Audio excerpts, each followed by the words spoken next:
Welcome to Attainable Green. I'm Jess, and today we're going to be talking about multi-floral paphiopedilums, or slipper orchids that have more than one bloom at a time. I'm going to share my collection of this specific type of paphiopedilums and give a little bit of insight as to how I grow them and how I care for them. So let's get started. The first plant is the Paphiopedilum Ross-Chaldeanum, Raja Kunis, crossed with Paphiopedilum Johanna Burkhardt, SVO. This hybrid looks very similar to the species, and it's known for its brown striped flowers and kind of a majestic look to the entire plant. It has a nickname known as King of Paphiopedilums. Now, this plant is considered a darker form of that, and currently it hasn't bloomed yet. I'm going into my third year growing this particular plant. Now, these types of paphiopedilums are very slow growing, so it takes a very long time for them to mature and requires a lot of patience. For the past 2 years, I've been growing this plant strictly indoors near a west-facing windowsill that gets afternoon light, and I keep it well watered during the growing season, and during the winter season, I back off the water a little bit to let it dry out. Since this is a warm growing orchid, I don't let the temperature grow cooler than about 55 degrees Fahrenheit. This year, I'm putting this plant outside to get some additional sunlight, and hopefully that will encourage its growth for the season. During a short heat wave, I forgot to put my shade cloth over this plant, so it definitely got a bit of sunburn on a few of the leaves, and I had to cut off the top leaf because it had so much of a burned leaf material that the rest of the leaf wasn't going to be viable. So I just removed that portion, and so far the rest of the plant is still healthy. For the remainder of the growing season, this plant will be under 50% shade cloth so that we don't have any more burning issues. The next plant is the Paphiopedilum philippinense variety levigatum. Now, this is considered a smaller, more compact version of the philippinense species, and it's also known for having kind of more vibrant or slightly brighter coloration. And because the plant is more compact, the flowers will also be smaller. For me, it's not a problem because space is kind of an issue for me. So if I can have this plant grow and bloom in a smaller space, I can sacrifice the size of the flowers for that. This species is known for its yellow and brown coloration. It still has that kind of striped patterning similar to the Rothschildianum. But what makes this plant really unique is that it has these twisted sepals that kind of curl down and hang. So it really makes for a very interesting display. I got this plant last year, so I've only been growing it for a little over a year now. And so far, it seems to be doing well. I think this is considered a fairly young plant, so I think I still have a ways to go before it's mature enough to see some blooms. The leaves of this plant are narrow and thin, and they seem to be slightly different than the classic philippinensis species. I'm not sure if that's because it's a specific variety that I have, which is a cause for the difference, but for now, it seems to be growing well, so I have no problems with it. The next plant is the Paphiopedilum stonei. Now, this one is the largest of the multiflorals that I own, and it's also one that takes up the most space. I did get a little bit of sunburn on this one as well, since I am growing it outside, but it's not a cause for concern. If I notice that the scarring on the leaf continues to increase, then I will cut off the remainder of the leaf. Otherwise, I'm going to leave it so that it can collect as much light as possible. So I'm going to be growing this outside, and it will have 50% shade as well.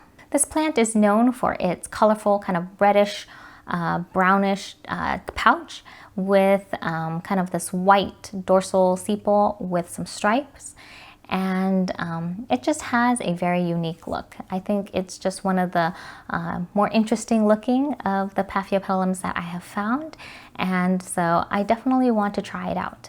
This one definitely can get very large, so I am dedicating a lot of space to this, and hopefully once it blooms, it will be quite magnificent. The next plant is the Paphiopedilum Sandarianum. Now, this one is considered a more compact cultivar, so it's not going to be as big as what it traditionally is known for. Now the flowers on this plant is very similar to the Rothschildianum. The main difference is that the sepals have these huge curled, twisted petals that kind of grow almost up to a meter long or more. That's what makes this plant such a showstopper that its nickname is the Queen of Paphiopedilums. Despite this plant being considered a compact size, I think it's going to still grow to be quite a large plant. So I am also dedicating quite a bit of space for this plant, but for now it's small and compact enough that I am growing it indoors on my west-facing windowsill. Now the last plant is the Paphiopedilum glanduliferum. Now this one is considered a compact plant, and it's definitely the smallest of all the multiflorals that I have. The flowers of this plant look most similar to the Paph Rothschildianum.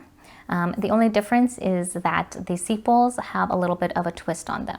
This plant is really popular in hybridization because it shrinks down the size of the plants. The one that I have in particular is the variety praestans. This one currently has 4 fans, and none of them are quite big enough to be flowering size, but hopefully as it continues to grow, it'll bush out and it'll have a nice display. So those are the multifloral Paphiopedilums that I have in my current collection. The oldest one is the Rothschildianum hybrid, and then followed by the philippinense. The other ones I got in the last 3 months or so I'm still trying to figure out how to grow them best.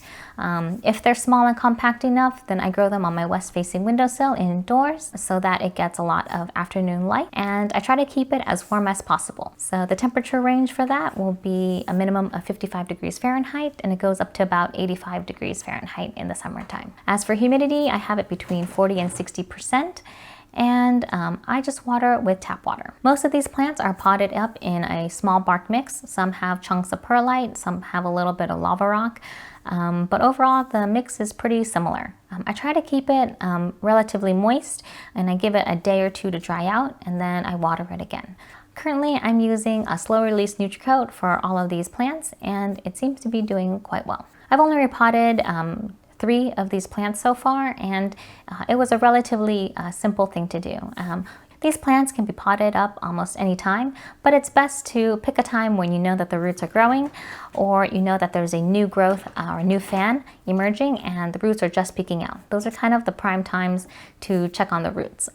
Otherwise, if there's a pest problem or you notice some other issue going on with the plant, then you can definitely unpot it, check on the roots to make sure nothing is wrong, and then pot them back up. I noticed that these plants definitely take up a lot of water during the growing season, and they definitely don't like it if it dries out for too long.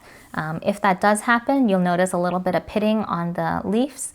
So that means that those pitting marks will be there permanently on the leaf. That's why I like to maintain the media in the pot to stay relatively moist.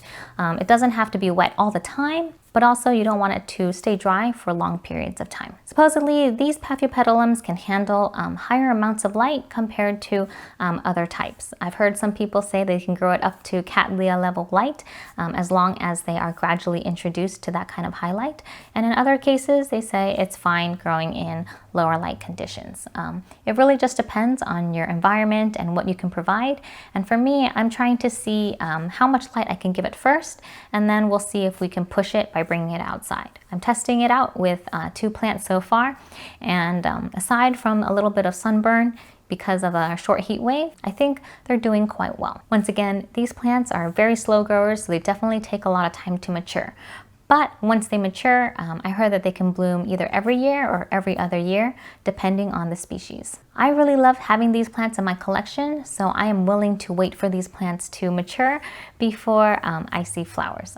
Obviously, I have other plants in my collection that I can enjoy the flowers for, and I can just watch the foliage grow in the meantime. So that is how I'm taking care of my multifloral Paphiopedilum collection.